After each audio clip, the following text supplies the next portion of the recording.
रब पाक बुहारी दींद रखे सरताज करे त करे तो सगे।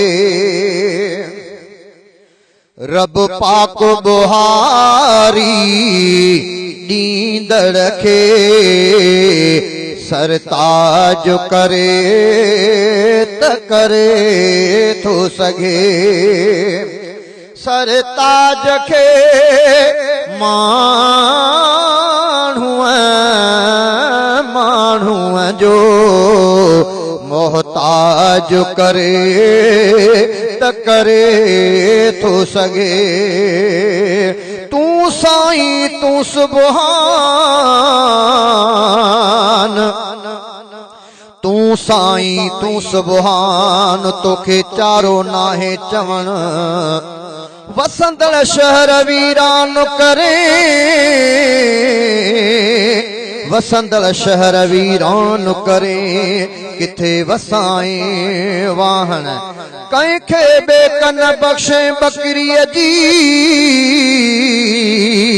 कंहिंखे धणी बख्शे धन।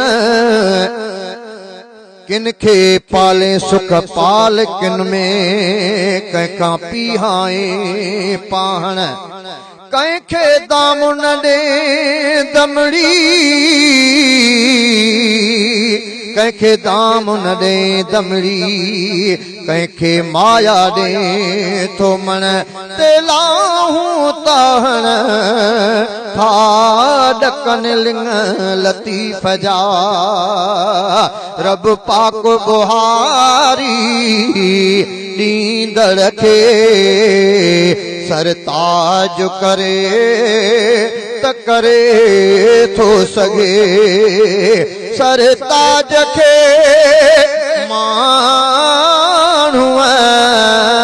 माण्हूअ जो मोहताज करे त करे तो सगे।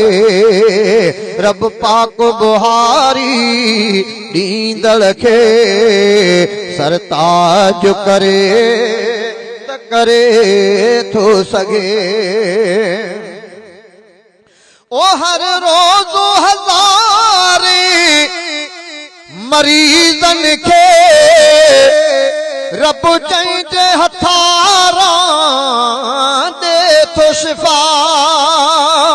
तू हबीब तू तबीब, तू हबीब तू तबीब, तू दर्दन जी दवा। जान मुंहिंजे जीअ में, जान मुंहिंजे जीअ में आज़ार जा अनवा। साहिब ॾे जो शिफ़ा मियां मरीज़न खे। ओ हर रोज़ हज़ारे मरीज़न खे रब चंहिंजे हथारां दे थो शिफ़ा। उन सागे माहिर सर्जन खे, उन सागे माहिर सर्जन खे ला इलाज करे त करे थो सगे। सरताज के माण्हूअ जो मोहताज करे त करे थो सगे। रब पाक बुहारी दींदड़ के सरताज करे त करे थो सगे। ओ हिक दाणे मां सव दाणा थियनि, आई बिकर्श मो कादिर जो। हिक दाणे मां सव दाणा थियनि, आई बिकर्श मो कादिर जो।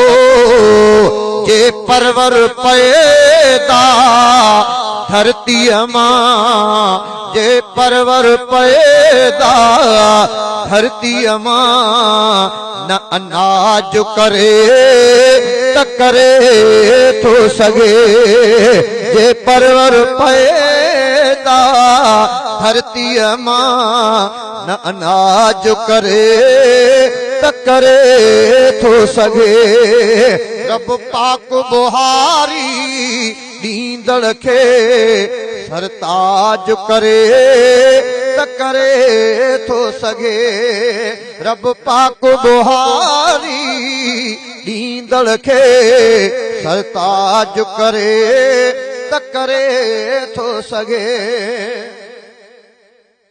ओ कहीं सो तो इबादत ज़ाहिद खां रब पाक रुसे त फसे थो सघे ज़ालिम खे नेक निमाज़ी बंदो ज़ालिम खे नेक निमाज़ी बंदो अलहाज करे त करे थो सघे सरताज खे माण्हूअ जो मोहताज करे त करे थो सघे रब पाक बुहारी ॾींदड़ खे सरताज करे त करे थो सघे